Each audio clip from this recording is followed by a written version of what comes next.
자, 안녕하세요. 이주환 교수입니다. 2021년 2월 4일 이사 대책이 나왔습니다. 공공주도 3080 플러스 대도시권 주택공급 획기적 확대 방안 발표 나오는데, 담당 부서 도시재생정책과 주택기금과 주택정비과 도시주거재생과 주택정비과 등록일 이렇게 해서 2월 4일 썼는데 참 기가 막힙니다. 누가 인터넷에 이렇게 썼더라고. 이 대책 나오니까 지난 3년 동안 뭐하고 자빠졌다 지금 쏟아내냐 이 얘기를 해요. 집값 올린 거 공급 부족 때문에 그런 거 다 하는데 너네만 몰랐다 이거죠. 근데 이제 와서 확 쏟아내면 마치 이런 것 같아요. 예전에 제가 말을 좋아해서 말을 사서 마주였습니다. 말 타는 분들이 쭉 있었는데 그 마장 관리하는 중국인 마부 아저씨가 영 못됐어요. 근데 본인한테 뭐 명절 때 조금만 서운해하거나 뭐 술 먹으러 갔는데 2차 가실 때 그냥 들어갑시오 술정도 하니까 보내잖아요. 그래 해코지란대요. 이분이 어느 정도였냐면 오늘 좋은 거 보여줄게요 뭐 이러면서 얘긴 들었습니다. 말 핏줄에다가 공기를 주입해요. 그럼 이제 저쪽 수원 행궁 뭐 이렇게 행사할 마주들이 쭉 가서 장군옷 입고 행사하는데 피가 돌다가 심장에 딱 공기가 들어가면 말이 팔팔 뛰어요. 답답하니까. 우리 왜 이렇게 옛날에 에어 안 빼면은 오래된 단독주택들 보면 이 에어 빼는 장치 있었잖아요. 에어 안 빼면 어떻게 해요? 막 뜨겁지가 않고 퍽퍽 돌아가는 것처럼 그런 짓거리도 하던 양반이었는데, 이분이 뭐를 하냐면 또 말들을 기분 나쁘고 뭐 마정 관리비 늦게 내고 가면 죽여요. 어떻게 죽이냐? 그냥 죽이는 게 아니라 일주일을 굶겨요. 그리고 물 안 주고 먹을 걸 확 주면 말이 배고프니까 확 먹다 목이 막혀서 확 뛰다 죽어요. 그거를 옆에 분이 해주더라고요. 같은 마주 아저씨가 저 아저씨 참 못됐으니까 이런 거 조심하라고, 되게 조심하라고 알려주더라고요. 중국 떼놈들이 그런 스타일이에요. 떼놈 중국인이었거든요. 굶기다 먹이면 많이 먹고 죽어요. 이 얘기 왜 하는지 아시죠? 여러분, 공급을 이렇게 줄여놔서 집값을 올 대로 올렸는데 지금 이 상태에서 공급을 확 넓혀버리면 어떤 일이 벌어질까요? 이거는 감당할 수 없는 일이 벌어질 것 같습니다. 정말 복잡하고 심란해요. 근데 이거를 너무 안티적인 개념으로 내가 할 수는 없고, 그래도 지금이라도 한 건 잘했다 이 생각 들어요. 여러분, 예전 국토부 장관 뭐라고 했습니까? 공급은 남아돈다. 지금도 문제없다. 갭투자가 문제다. 이 소리 했었거든요. 아니에요. 공급은 부족했어요. 근데 이제부터 공급을 확대한다니까 지금이라도 여러분이 옳고 그르다가 아니라 이제 부동산이 어찌 될 것이며 어디는 피해야 되고 어디를 급소로 만져서 투자해야 되는가, 이거를 단락단락 찍어서 여러분에게 얘기합니다. 일단은 보도자료 말고 이거 보세요.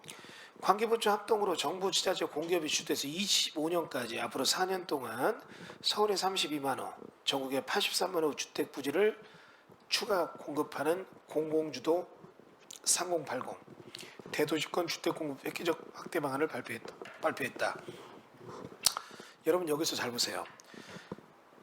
32만 호, 83만 호 주택을 공급한다고 돼 있어요. 주택 부지를 추가 공급한다고 돼 있어요.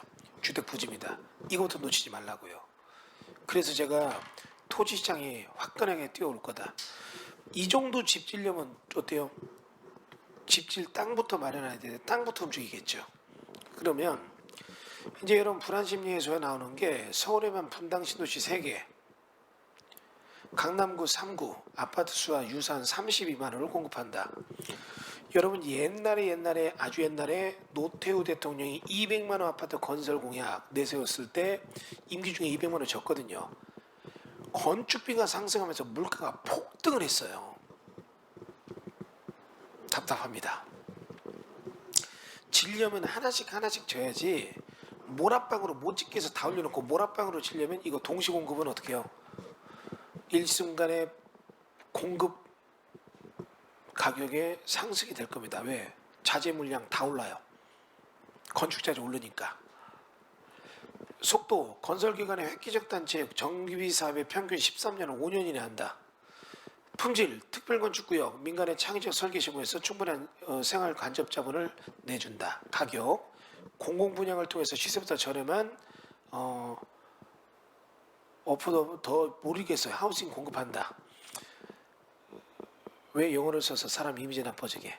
청약, 304대 실수전련 창조도 개편한다. 그리고 과감한 규제 혁신과 개발 이익을 공유한다. 도시건축 규제 완화, 용도적 변경, 용적률 상향, 기부 체납 부담 완화. 딱 눈에 들어온 거 몇 가지가 있어요. 뭐냐? 땅이 없으면 같은 땅에 높게 짓게 하겠다. 높게 지려면 용도적 변경하고 용적률을 높이겠다. 그리고 어떻게 해요? 그렇게 해서 할 때 기부채나 부담을 완화시켜 주겠다. 그러니까 공공재개발 이런 거 어떻게 이제 땅값이 2억 하던 그런 빌라가 10억까지 오르고 난리가 났죠. 그다음에 어떻게 해요? 재건축 초과이익 환수 미부과 공공시행 전제로 재건축 초과이익 부담금 미부과하겠다. 지라 이거 이제 그게 뭐 하는 짓인지 모르겠어요. 그다음에 인허가 신속 지원, 그다음에 개발이 공유하겠다. 자, 그리고 이제 파격적 인센티브 새로운 비즈니스 기회 창출해서 토지주가 10에서 30% 추가 수익, 사업기간 단축, 공공의 리스크 부담. 그리고 어떻게 해요? 토지주한테 건물 짓게, 집 짓게 하겠다는 얘기죠. 참, 그러니까 낯짝이 두꺼워야 정치한다는 걸 많이 배웁니다. 이게 말이 됩니까? 그동안은 다 해서 못 짓게 해서 집값 다 올려놓고 이제는 빨리빨리 지라고 이게 밀어놓으면 굶기던 말한테 확 먹으라면 말이 먹고 체해서 죽어요. 이거 어떡할지 모르겠어요. 이거요 이제 막 너도 짓고 나도 짓고 이제 막 다 난리 날 거면 땅값 더 오르고 민간 새로운 시장과 비즈니스 기회 창출한다. 민간 공동시행, 민간 단독시행 등. 그래서 이런 얘기 나오는데 자 이제 3대 기본 원칙이 있습니다. 일단은 주민 삶의 질 관점에서 획기적 규제를 풀겠습니다. 참 도심 내에 충분한 물량, 품질 높은 주택을 공급하기 위해서 용적률 축소 등 도시건축 규제 완화하고 공공과 함께한다면 과도한 기부 체납 완화하고 재건축 초과이익 부담금도 받지 않겠습니다. 그럼 어떻게 해요? 초과이익 부담금 안 받을 테니까 거기 짓는 거에 공공임대 아파트 내놓으라 이거죠. 그게 국가가 아파트 갖겠다는 얘기예요.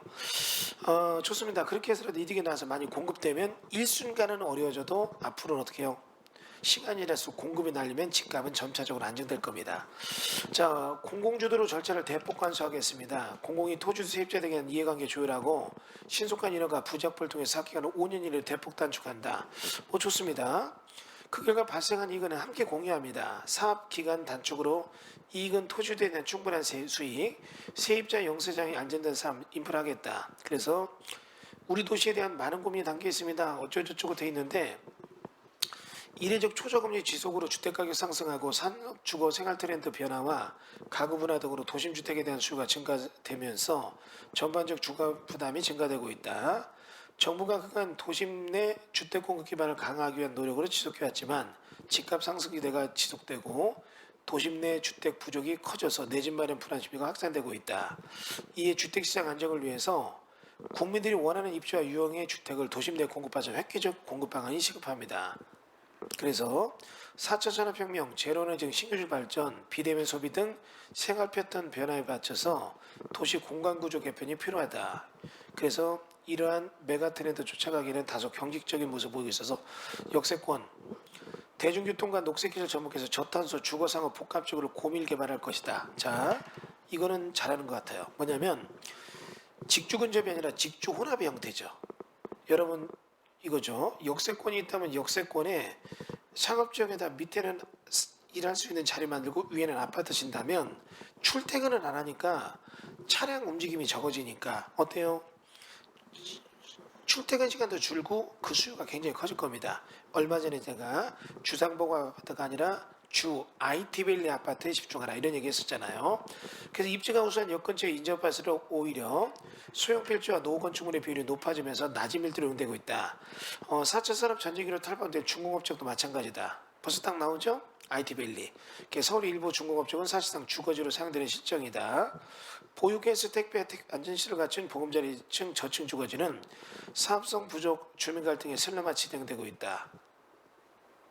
그래서 여러분 이런 중공업적 같은 데 보면 문제가 많은데 지금 현재 개발소는 한계가 있으니까 이런 데에 대한 토지주 세입자 상해들의 이해관계 복잡하고 마땅한 개발 수준이 없다. 재건축 재개발의 정비사업은 그간 도시공급에 큰 역할을 했지만 절차가 복잡하고 조합원 간 이해상충으로 사업이 장기간 소요됐다. 주거환경 개선을 위해서 도시건축 규제 완화 이익이 사유화되고 이를 노리는 투기성 유입으로 어느 역대 정부도 과감한 규제 계획을 추진하지 못했다. 특히 비대위와 조합 간 갈등, 조합원 간의 갈등, 시공사회 유착, 조합 비리 등 사회 문제도 발생한다. 정비구역 아닌 곳은 더 어렵다. 일정 규모 이상 공동개발을 위해서 토지들 간의 의견이 조율되나 이런 이해상충 조주가 내재돼 있다. 정비구역 아닌 곳에서는 정비사업 하자 말자 엇갈리죠. 대형 소형 건물 손재, 도로에 접한 건물과 이면 건물에 대한 소유주 간의 충돌. 앞에는 장사 잘 돼요. 뒤에는 안 돼요.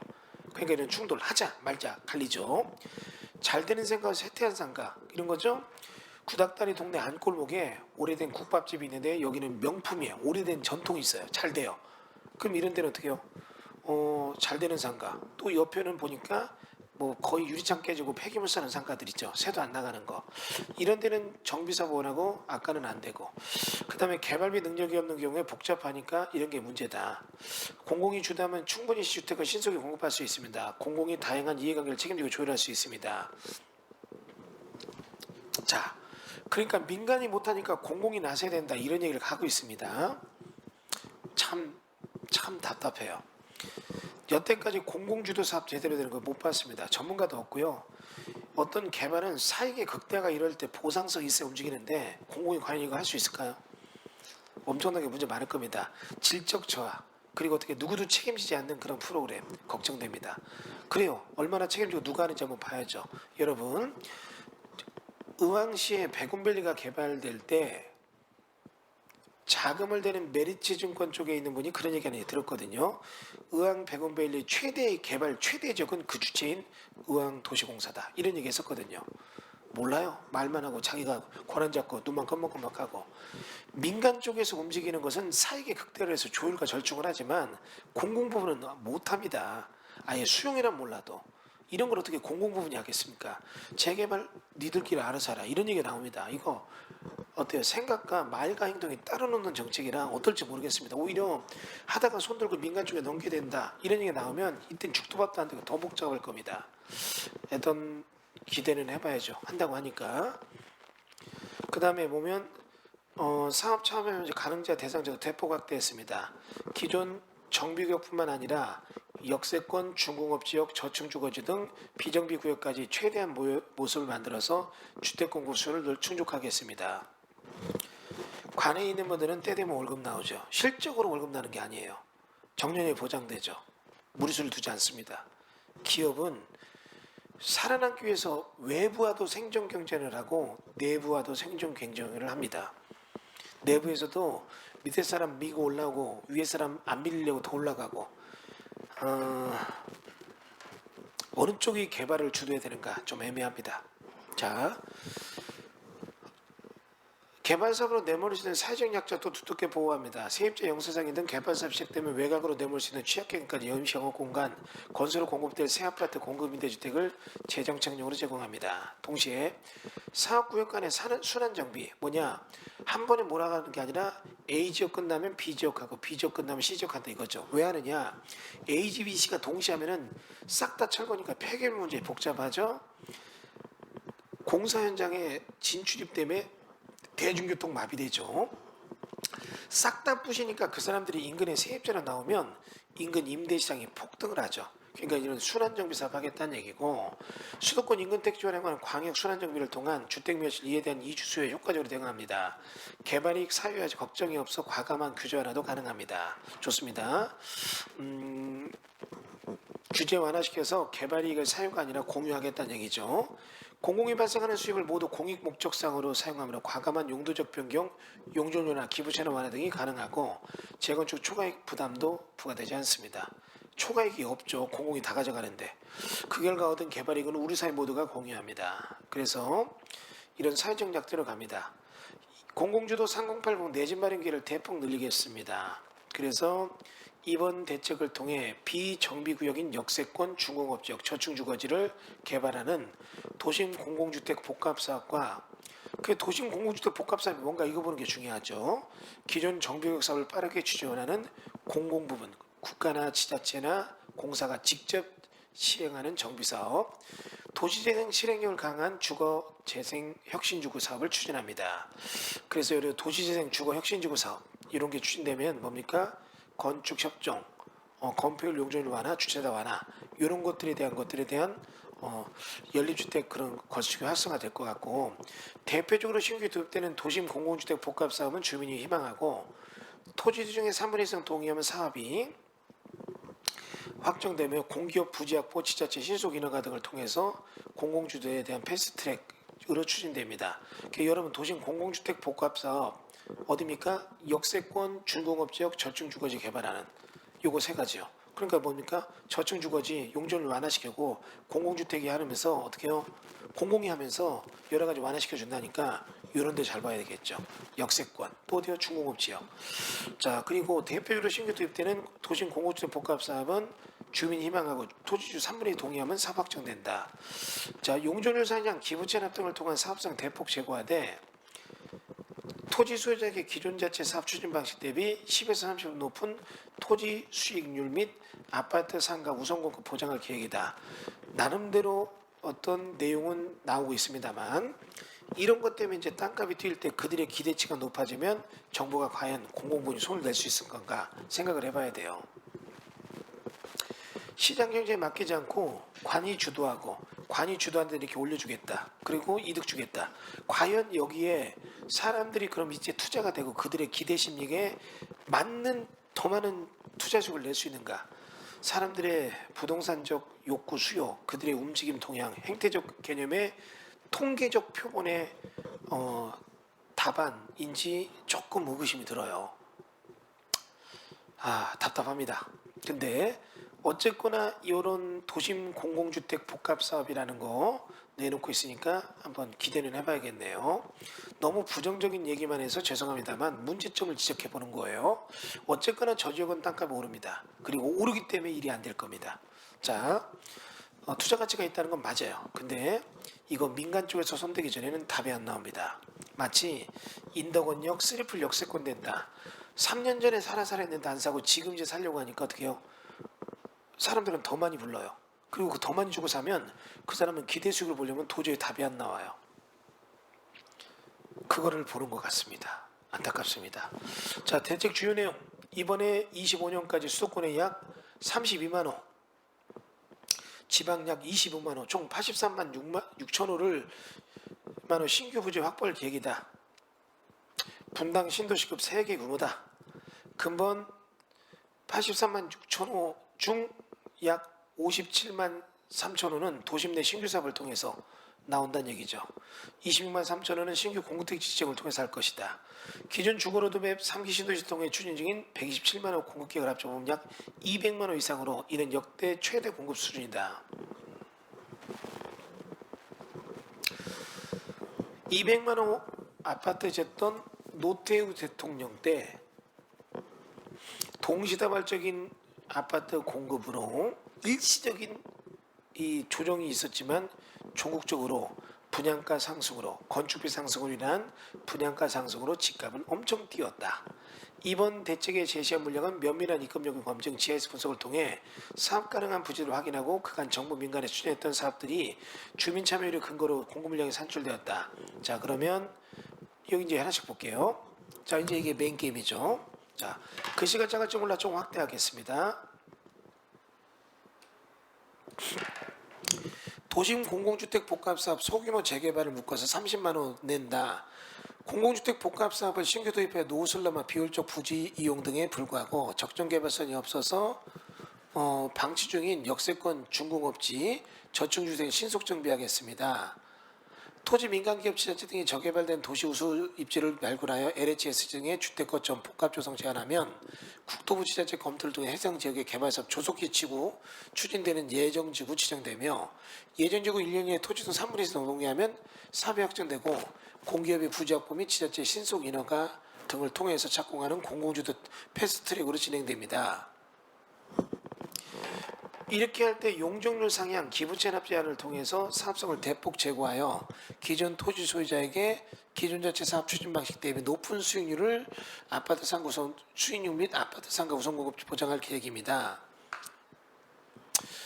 토지 소유자가 장래 부당한 신축 아파트 상가 분양 대금을 기존 소유자세는 환불 납부한 후 정산하는 방식. 그런 거죠. 일종의 여러분 대통호상 있잖아요. 내가 여기 있는 토지건물 내놓고 새롭게 지으면 거기서 토지건물 받겠다. 이런 개념이죠. 그러니까 이거 뭐냐.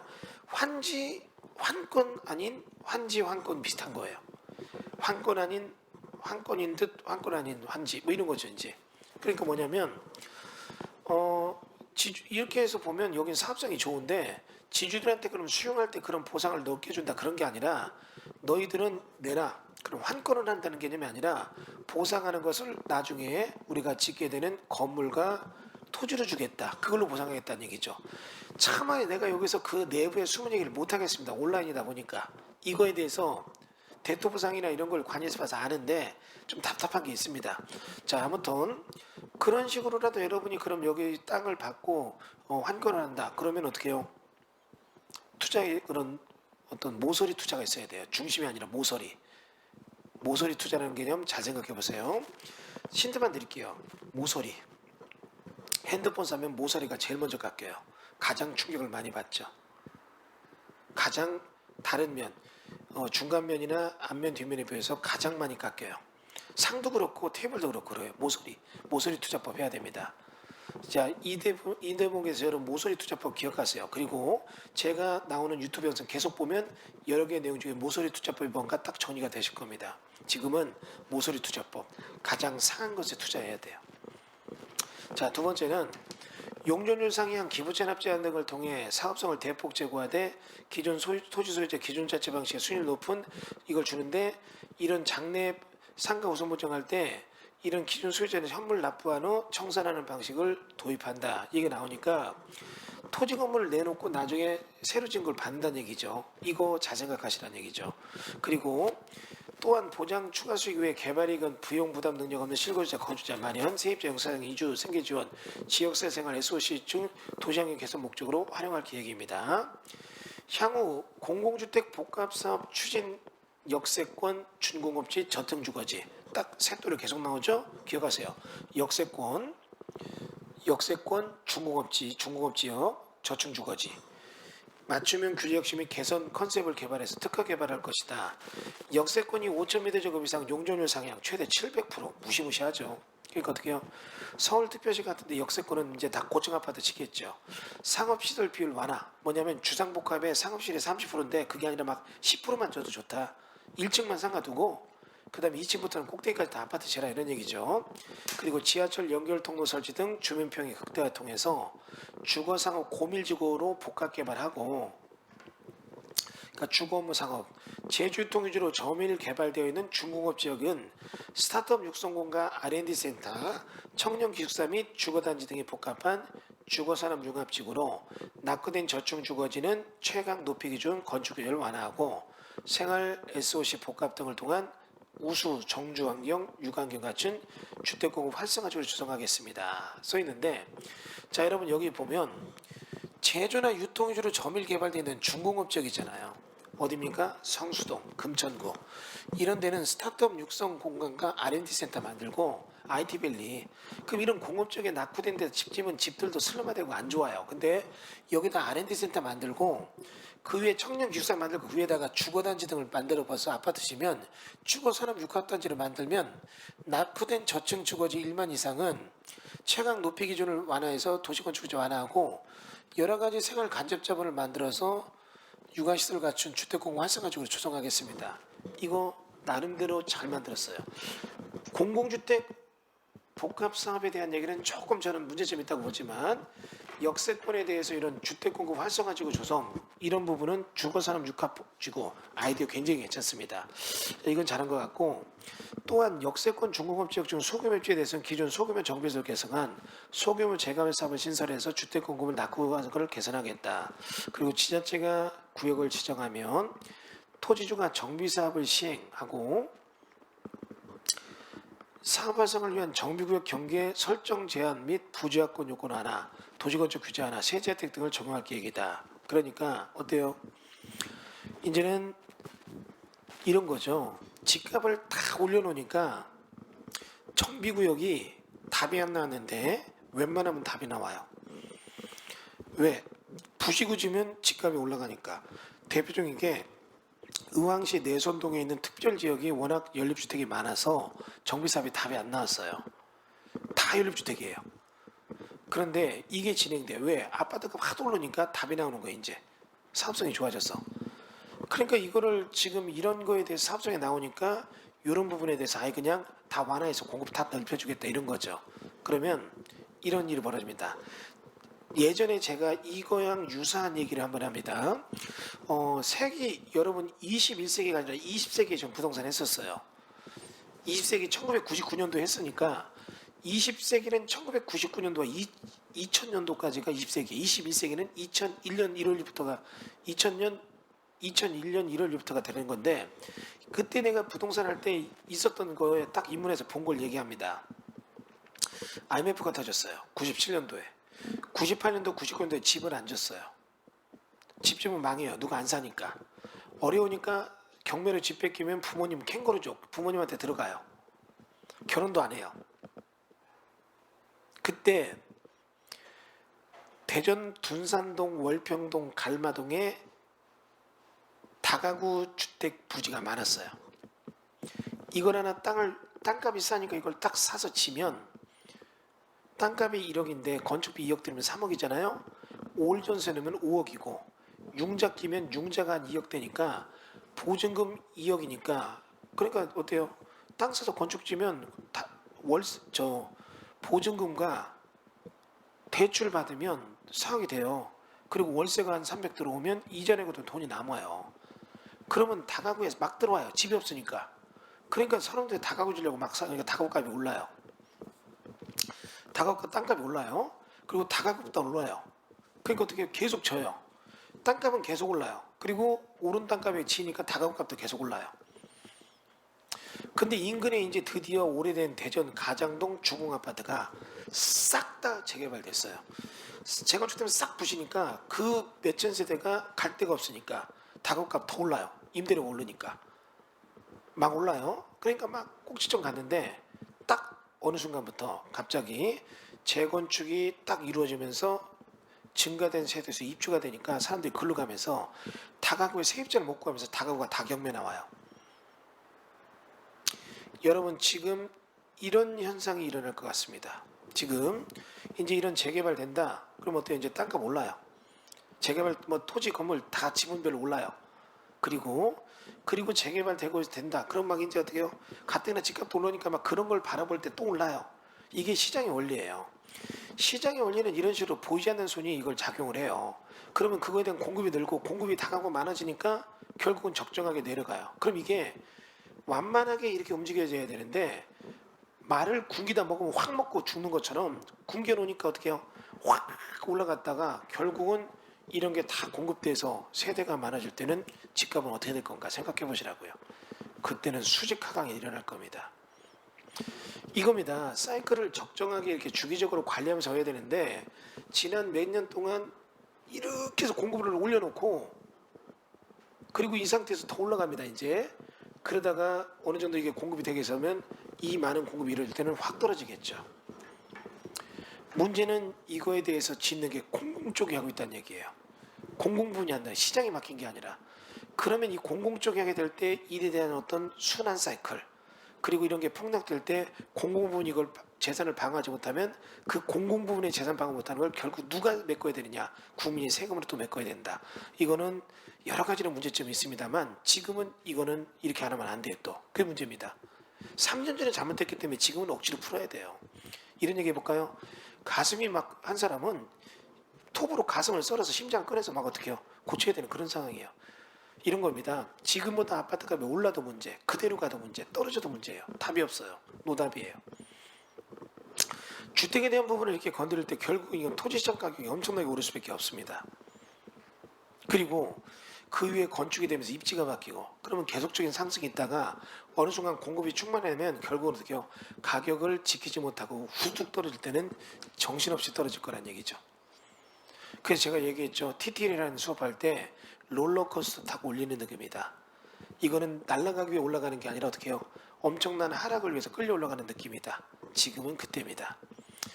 집이 없는 사람은 월세 내면서 살아야 되니까 힘들고 집이 있는 사람은 이런 동조 속에서 팔려니까 세금을 뺏겨요. 살려니까 어떻게 해요? 보유세 높여서 또 뺏겨야 돼요. 이래저래 고통의 연속이죠. 적정한 공급과 수요가 주기적으로 맞물려서 이루어지지 않은 균형이 맞지 않은 상태에서 계속 공급 없이 올려놓고 마지막 막바지에 대수술을 하는 그런 모습을 보여주고 있죠. 이거에 대해서 과연 어떻게 풀 것인가? 여러 가지 변수가 있지만 제가 일단 문제점에 대한 얘기 어떤 내용인가 쭉 나열하고 정리했습니다. 이거에 대한 세부적인 내용들은 제가 조금 더 별도 얘기를 쓸 겁니다. 그리고 이거는 여러분 제가 4년 전에 쓴 문재인 부동산 트렌드라는 책에 다 나왔던 얘기들이에요. 이제 드디어 시작되죠. 그때 있었던 그 몇 가지와 지금 있는 게 나오잖아요. 집값 폭등을 얘기는 했었어요. 그러니까 어떻게 해요? 이런 어떤 뭐 한다는 얘기가 나오잖아요. 그러니까 뭐 일단 지나가는 건 의미가 없습니다만 앞으로 여러분이 정신을 바짝 차리고 이런 대혼란의 격동기에서 내 재산권 방어를 정확히 하는 거 굉장히 필요한 얘기죠. 자세한 것들은 나중에 저희가 이제 주마다 이렇게 해서 유튜브 등을 통해서 그 내용들을 하나씩 좀 더 내용을 해설해서 얘기하겠습니다. 그 부정적인 얘기도 제가 지금에서 많이 했지만 또 긍정적인 얘기도 있어요. 긍정적인 얘기는 나중에 여기 지금 나와 있는 대소신권 주택 공급 방안 이런 거에 대한 얘기를 좀 보면서 별도 얘기를 조금 더 자세히 얘기해 보겠습니다. 자, 오늘 수업은 여기서 마치겠습니다. 감사합니다.